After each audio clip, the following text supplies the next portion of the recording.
ତାଙ୍କର ସେ ଯେଉଁ ଏଲିଗେସନ୍ ଆଣିଥିଲେ ଆର୍ଆଇଙ୍କ ଏଗେନଷ୍ଟରେ ଏବଂ ତାଙ୍କର ଯେଉଁ ଜଣେ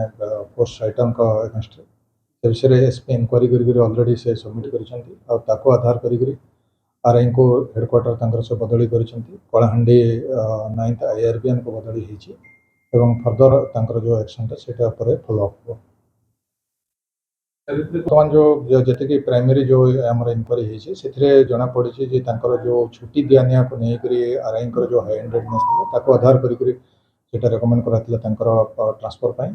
ଆଉ ଡିଜି ସାର୍ ତାଙ୍କର ଟ୍ରାନ୍ସଫର୍ କରିଛନ୍ତି 9th IRBN କଳାହାଣ୍ଡିକୁ ଆଉ ଫର୍ଦର ଯେଉଁ ଆକ୍ସନ୍ ଗୁଡ଼ାକ ସେଇଟା ଜାରି ରହିବ। ଆଇସିସି ରିପୋର୍ଟ ଆଧାରରେ ତାଙ୍କ ତଦନ୍ତ ହେଉଥିଲା ଆଲୋଚନା ହେଉଥିଲା ସେ ସେଥିରେ ସନ୍ତୁଷ୍ଟ ନଥିଲେ କହୁଥିଲେ ସିଧାସଳଖ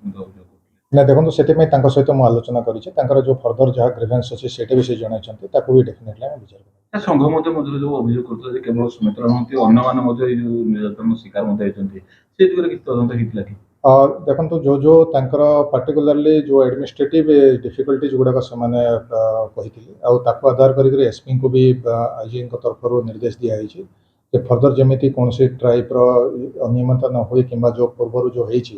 ତାର କ'ଣ ମାନେ ପ୍ରିଭେଣ୍ଟିଭ୍ ଷ୍ଟେପ୍ ନିଆଯାଇପାରିବ ସେ ବିଷୟରେ ମଧ୍ୟ କୁହାଯାଇଛି। ସାର୍ ଯେଉଁ ଇସ୍ତଫାପତ୍ର ସେ ଦେଇଛନ୍ତି ବର୍ତ୍ତମାନ ସୁମିତ୍ରା ଚାକିରିରେ ରହିବେ ନା ଇସ୍ତଫାପତ୍ର ଗ୍ରହଣ କରାଯାଇଛି ନା କରାହେଇନି? ନା ବର୍ତ୍ତମାନ ପର୍ଯ୍ୟନ୍ତ ସେ ଚାକିରିରେ ଅଛନ୍ତି ତାଙ୍କର ଇସ୍ତଫା ପତ୍ର ସେ ଗ୍ରହଣ କରାଯାଇ ନାହିଁ ଆଉ ତାଙ୍କୁ ବି କାଉନସିଲିଂ କରାହେଉଛି। ସାର୍ ଏବେ ସେ ଅନଶନରେ ବସିଥିଲେ ଆମର ଅନଶନରେ ବସିଥିଲେ ଏବେ ଅନଶନ କ'ଣ ତାଙ୍କର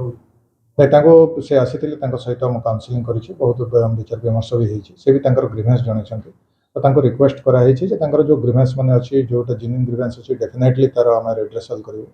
ଆଉ ସେଥିପାଇଁ ସେ ଅନଶନରୁ ଓହରିଯିବା ପାଇଁ ତାଙ୍କୁ ବି ନିବେଦନ କରାହେଇଛି। ସାର୍ ଆଗକୁ ଏମିତି ଏଭଳି ଘଟଣା ନ ଘଟିବା ପାଇଁ କ'ଣ ପଦକ୍ଷେପ ଗ୍ରହଣ କରାଯିବ ଆଉ କେମିତି ଦେଖୁଛନ୍ତି? ଦେଖନ୍ତୁ ସେଥିପାଇଁ ଆମର ସିନିୟର ଜଣେ ଅଫିସରଙ୍କୁ ଡିପିଓର ତାଙ୍କୁ ଯେଉଁ ତଦାରଖ କରିବା ପାଇଁ ସେଇଟା କୁହାଯିବ ଯେ ଟାଇମ୍ ଟୁ ଟାଇମ୍ ଯେମିତି କୌଣସି ଟାଇପ୍ର ଗ୍ରିଭେନ୍ସ ଯେଉଁ ହୁଏ ଇମିଡ଼ିଏଟଲି କେମିତି ଏସ୍ପିଙ୍କ ପାଖକୁ ସେମାନେ ଜଣାଇ ପାରିବେ ଆଉ ତାର ଇମିଡ଼ିଏଟ୍ ରିଡ୍ରେସାଲ କେମିତି ହେଇପାରିବ ସେ ଦିଗରେ ବି ଆଗକୁ ପଦକ୍ଷେପ ନିଆଯିବ। ପୋଲିସ କର୍ମଚାରୀଙ୍କ ମଧ୍ୟରେ ଗୋଟେ ସମନ୍ୱୟ କୋର୍ଡିନେସନ ଲ୍ୟାକ୍ ଅଫ୍ କୋର୍ଡିନେସନ ଯୋଗୁଁ ଏଭଳି ଘଟଣା ଘଟିଲା ଦେଖିବାକୁ ମିଳିଲା କେମିତି ଦେଖୁଛନ୍ତି ତାକୁ ଆଗାମୀ ଦିନରେ କେମିତି ତାକୁ ସୁଧାର କରାଯାଇପାରିବ? ଦେଖନ୍ତୁ ବେଳେବେଳେ ଯେଉଁ କିଛି ଇସ୍ୟୁ ଆସେ ସେ ଇସ୍ୟୁର ଆମେ ସମାଧାନ ପାଇଁ କାରଣ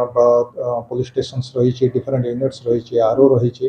ତ ଯେଉଁ ସବୁ ଆମର କିଛି କୋର୍ଡିନେସନର ଆପଣ ଯେମିତି କହିଲେ ଲ୍ୟାକ୍ ଅଫ୍ କୋର୍ଡିନେସନର ଆସେ ତାକୁ ଇମିଡ଼ିଏଟଲି କେମିତି ରିଡ୍ରେସାଲ କରାଯାଇପାରିବ ସେଥିପାଇଁ ବି ଆମେ ପଦକ୍ଷେପ ନେଉଛୁ ଆଗକୁ ବି ଦେଖିବୁ ଯେ ଏମିତି ଯେମିତି ନ ହେବ।